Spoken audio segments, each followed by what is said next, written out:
battery health dropping so fast? There could be several reasons why an iPhone's battery health may be dropping quickly. Here are some common factors that can contribute to this issue. 1. Battery degradation. All rechargeable batteries, including those in iPhones, undergo gradual degradation over time.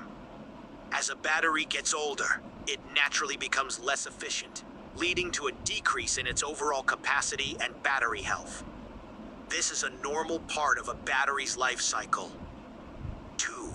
Intensive usage. If you use your iPhone for resource-intensive tasks like gaming, video streaming, or running demanding applications for extended periods, it can put a significant strain on the battery.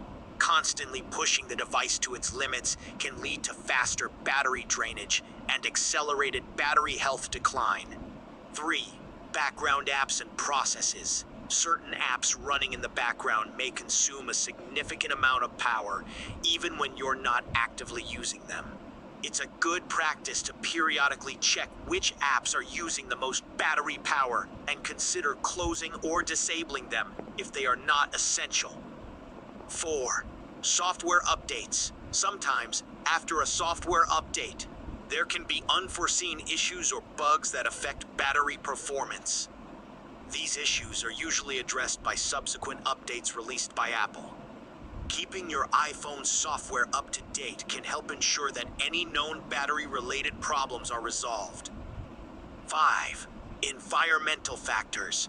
Extreme temperatures, both hot and cold, can impact battery performance and health.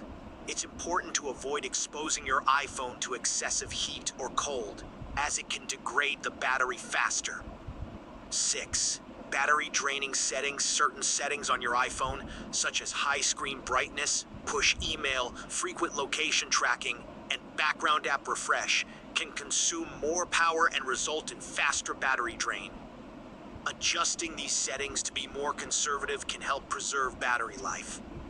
If you are experiencing unusually rapid battery health decline, it might be worth considering getting your iPhone's battery checked by an authorized service provider. They can assess if there are any hardware issues that may be contributing to the problem.